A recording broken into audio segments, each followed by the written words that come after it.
자, 주식 보안관 주식 엑스레이 정필승입니다. 이 뭐냐면 제가 요즘에 종목 진단을 하잖아요, 여러분. 종목 진단을 하는데 이 종목 진단에서 많은 분들께서 참 고충을 가지고 계시는 고충을 엄청나게 가지고 계시는 그런 종목들, 중복되는 종목들이 있습니다.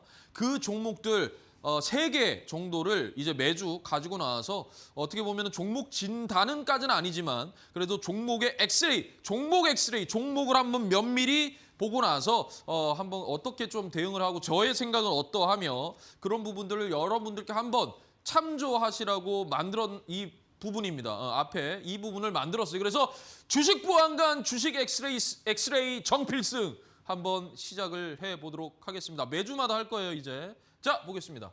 자, 삼성전자예요. 삼성전자입니다. 자, 삼성전자 지금 많은 분들께서 물어보시고 신규로 또 들어가신 분들도 계시고요. 기존에 가지고 계신 분들이 지금 이 상태면은 익절해야 되나요? 뭐 이렇게 또 물어오시는 분도 계시고 제가 지금 33만 원에 샀는데요. 이거 어떻게 해야 돼요? 뭐 이러시는 분도 있어요. 근데 여러분들께서 제가 이게 첫 시간이기도 한데 가장 중요한 게 뭐냐면요. 제가 매번 종목 진단하면서 가장 중요한 부분이 뭐냐면 바로 비중입니다. 비중. 내가 이 전체 투자금의 이 A라는 종목에 삼성전자라는 종목에 과연 비중을 얼마나 넣었느냐에 따라서 내가 대응을 할 수가 있다는 거예요. 곧 비중 조절은요. 여러분 비중을 조절해야 된다라는 이거는 곧 뭐냐면 대응을 할 수 있는 거예요. 대응을 할 수 있다라는 겁니다. 내가 대응 유무예요. 대응 유무. 즉 무슨 말이냐. 내가 이 종목 삼성전자를 똑같이 샀어요. 같은 가격에. 그런데 삼성전자를 예를 들면 한 40%, 50% 넣어버렸어요. 근데 돈이 없어. 나머지 50%는 뭐 다 이렇게 쪼개가지고 다른 것도 샀어요. 돈이 없단 말이에요. 33만 원에 샀어요. 어떻게 대응합니까? 대응 안 돼요. 어려워요. 이런 시장은. 올라올 때까지 기다려주고.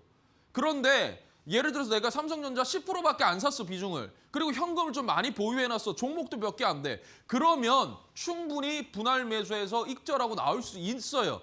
그러니까 제가 여러분 정말 비중이 중요합니다. 비중 조절하셔야 됩니다. 지금 시장이 어떤 시장인데 이 변동성 시장에서 종목 하나에 50%를 넣어버립니까?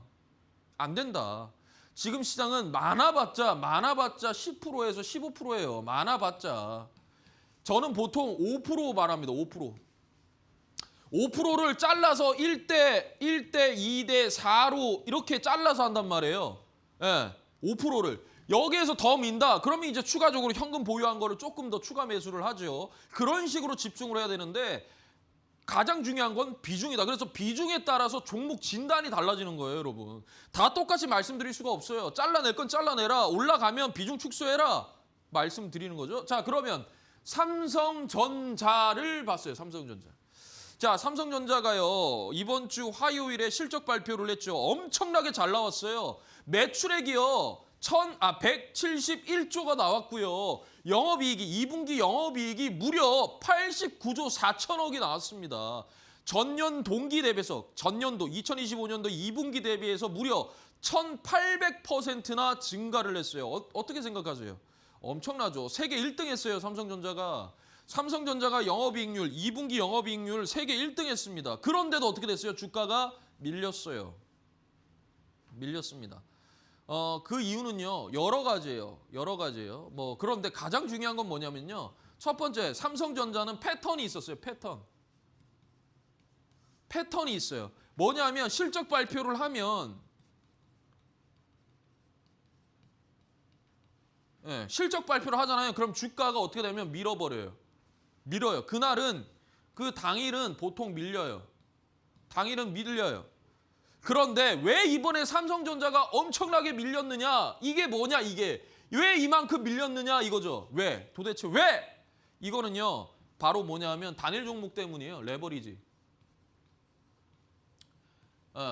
당일 종목 레버리지 이것 때문에 기존에 원래 삼성전자는 실적 발표하면 그날은 차익 실현이 나오는데 이게 단일 종목 레버리지까지 끼워버리니까 우리가 한 번도 본 적 없던 그냥 그대로 밀어버리는 딱 구간이 온 거죠. 이해되시죠? 그러니까 삼성전자라는 종목 자체가 문제가 있어서 민 게 아니다. 첫 번째는 그거예요. 이해되시죠? 예, 이해되시죠? 자, 그리고 두 번째는 뭐냐면요. 바로 노이즈입니다. 특히 뭐에 대한 AI, 이 AI인데 특히 반도체에 대해서 노이즈가 발생을 했어요. 그래서 제가 지난주에 메타 얘기했잖아요. 메타는 뭐예요? SNS 광고로 수익을 버는 회사입니다. 그런데 기존의 AI 이 연산을 뭡니까? 임대하고 그 임대 수익으로 제가 뭐라 그랬냐면 또 다른 AI 인프라에 투자를 할 것이다라고 얘기를 했어요. 지난주 신대가들의 투자 비법에서. 어떻게 됐어요? 어제 메타가 캐나다 AI 데이터 센터 투자한다. 그리고 오늘 뭡니까? 첫 유료 AI 모델을 얘기를 했죠. 무려 기존 금액의 4분의 1 가격으로 평균 우리 AI 이 모델들의 4분의 1 가격으로 출시. 그다음 뭐 있어요? 자체 AI 칩을 9월에 양산을 한다. 아이리스. 이거 양산을 하기 때문에 삼성전자와 뭡니까? 장기 공급 계약. 왜? 뭐예요? 노이즈잖아요. 그런 노이즈들은 계속 발생을 합니다. 발생해요. 물론 경계는 해야 돼요. 경계는 해야 되는데 노이즈 발생할 수밖에 없다라고 말씀드렸죠. 그게 어떻게 됐어요? 결국에는 됐어요. 오늘은 삼성전자가 한 2%, 장중에 7%까지 막 상승했는데 어찌됐든 한 2% 정도대로 마감을 했습니다. 자, 그러면 삼성전자는 앞으로 어떻게 될 거예요? 이렇게 말씀을 하시죠.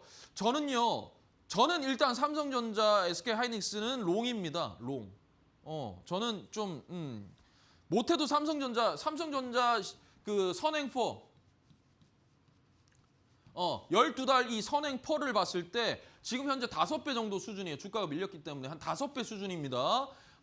그렇다면 이게 최소 10배가 뭐냐면 보통 이제 목표가를 기준으로 할 때 컨센을 잡을 때 증권사에서 10배를 기준으로 하는데 한 20배는 이제 높은 거예요, 퍼가. 그런데 10배를 기준으로 봤을 때 이게 얼마냐면 대략 40만 원에서 45만 원이거든요. 예. 그런데 과거처럼 삼성전자가 계속 이렇게 올라가기는 좀 힘들다. 지금 UBS든 이런 데서도 얘기 나오는 게 2028년도 중반까지는 어찌됐든 메모리 값은 올라간다. 하지만 뭐예요? 모건 스탠리도 얘기했죠. 반도체의 정점이다라고 얘기했는데 제가 이번에 마켓디너에서 아니다라고 했어요. 그거는 반도체의 정점이 아니라 속도에 대한 정점이다. 이익에 대한 정점이 아니라 속도에 대한 정점이다라고 했어요. 그러니까 아직까지 공통적으로 UBS든 모건 스탠리든 JP 모건이든 전부 공통적으로 말하는 건 뭐냐면 아직까지 AI는 괜찮다. 그리고 뭡니까? 실적에 대한 부분 괜찮다. 다만 경계해야 된다. 경계해야 된다. 경계는 해야 돼요. 그래서 저는 못해도 40만 원까지는 보고 간다라는 걸 말을 하는 겁니다. 이해되시죠? 그런데 삼성전자는요. 여기서 지금 오늘까지 이렇게 박스권을 이렇게 치고 있거든요. 지금 그죠? 예, 삼성전자는 요 상태에서 박스권을 치는 게 좋아요. 여기에서 이제 물량을 조금 모으다가 나머지로 순환매가 되고 모으다가 이제 서서히 올라가는 게 좋아요. 그러니까 반도체가 삼성전자가 많이 올랐기 때문에 요걸 어느 정도 SK하이닉스랑 조정을 주고 이 구간에서 물량 모집한 다음에 다시 반등을 주는 이 모습이 삼성전자는 제일 좋은 거예요. 자, 그렇다면 여기에서 사신 분들이 있을 거 아닙니까? 이거 어떡합니까? 라고 이번 주에도 전화가 오셨어요. 그래서 제가 뭐라 그랬냐면 여기에 갭이 있죠, 갭이. 여기 라인. 여기 25만 원 부분이에요. 여기 지금 갭이 있죠, 갭. 여기까지도 밀릴 수 있는 부분이 있어요. 그래서 최소 25만 원 부근으로 내려오면 추가 매수 준비하십시오. 그러니까 여기에서 가지신 분들은 여기에서 추가 매수하고 평단 낮춰서 어찌됐든 한번 익절하고 나와야 되겠죠. 근데 중요한 게 뭐냐면 비중이에요. 예를 들어서 내 비중이 50%입니다. 삼성전자 50% 가지고 있어요. 이러면 어떻게 되겠어요? 아하, 그러면 추가 매수하기 좀 어렵겠죠. 기다려야죠. 뭐 어떻게 되겠어요? 올라오면은 점점 비중을 축소시켜야죠. 비중 축소시키고 한 15% 정도만 가지고 움직여야 되겠죠. 근데 제 비중은 10%밖에 안 됩니다. 10%밖에 안 되는데 여기에요. 30만 원, 33만 원에 있어요. 33만 원에. 저 비중이 10%밖에 안 돼요. 이러면 어떻게 되겠어요? 당연히 25만 원, 26만 원 부근에서 내려오면 추가 매수 계획을 하면 되겠죠. 그런데 여러분들이 이걸 아셔야 돼요. 뭐냐면 이 내가 10%를 한 방에 다 넣는 게 아니에요. 추가 매수로 10%를 다 넣는 게 아니라 계속 잘라야 돼요. 뭐 2%씩 계속, 2%씩 계속, 2%씩 사는 거 2%씩. 이런 식으로 사거나 아니면 뭐 5%를 두 번 사거나 아니면 1%씩 계속 잘라서 사는 거나 이렇게 분할 매수를 해야 된다라는 거예요. 그러니까 내가 원래 정했던 분할 매수 구간에서 이탈을 하잖아요. 그러면 여기서부터는 계속 그렇게 사는 겁니다. 그러니까 제가 무슨 말이냐면 삼성전자는 여기서 횡보, 이 구간에서 삼성전자는 횡보를 하는 게 제일 좋다. 그 그림이다. 그래서 이거 위쪽에서 잡으신 분들은 비중이 크신 분들은 올라갈 때마다 비중 조금씩 줄이시고요. 줄이시고 만약에 내 비중이 별로 안 된다. 10% 정도밖에 안 된다. 그러면 추가 매수 한 25만 원 여기에서 저는 괜찮다고 생각을 합니다. 이거는 철저하게 저의 생각이고요. 이거는 철저하게 여러분들이 참조 정도만 하시는 거지 제가 해라 이건 아니에요. 그러니까 그렇게 엑스레이를 면밀히 엑스레이를 찍어줄 수가 있다라는 거니까 삼성전자 여러분들께 한번 보십시오. 삼성전자는 어찌됐든 3분기, 4분기는요. 지금 실적보다 더 좋을 거예요. 더 좋을 수밖에 없어요. 더 좋을 수밖에 없는데 그런 얘기가 있죠. 우리가 12달 선행포 아까 FP가 FPR 이게 어느 정도 올라가면 그러니까 계속적으로 가격이 올라가서 이게 어느 딱 순간 딱 되면 이 주가는 그 저평가처럼 보인다. 그럴 때 보통 급락이 나왔다라고 얘기를 하고요.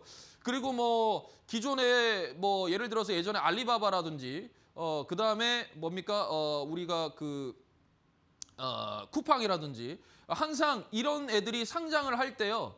예전 과거에 TSMC라든지 이런 거 상장할 때 그 다음에는 항상 밀렸어요. 그런데 과연 지금 뭐 예를 들어서 SK 하이닉스가 어느 위치에 있느냐, ADR이 어느 위치에 있느냐가 중요하죠. 실적도 잘 나오는데 유동성은 충분히 유동성이 엄청나게 들어오는 날은 위에 있다라고 하는 것은 어느 정도 조정이 나올 거지만 다시 상승은 우상향 쪽으로 할 수 있다. TSMC도 마찬가지였고 알리바바도 마찬가지였어요. 전부 다 상장하고 처음에 좋았다 그다음에 밀었다가 그리고 나서 지금 계속 우상향을 하고 있는 모습을 보여줬기 때문에 저는 충분히 AI는 실체가 있잖아요. 과거 닷컴 버블 때는 실체가 없었고 우리나라 인터넷 보급률이 10%밖에 안 됐었어요. 그러니까 닷컴 버블 이렇게 되는 거죠. 하지만 지금은 모두 다 스마트폰, PC, 노트북, 태블릿 PC 다 사용하죠. 이런 상황에서 AI를 딱 하는 거예요. 그러니까 모든 건 다 구조는 다 형성이 되어 있는 거죠. 그러니까 지금 구간에서 봤을 때 산업 자체가 닷컴 버블 때랑 AI는 완전 다른 겁니다. 그래서 계속적으로 지금 KPX가 일어나는 거고요. 설비 투자가. 그래서 삼성전자는 이렇게 말씀을 드릴 수가 있을 것 같아요.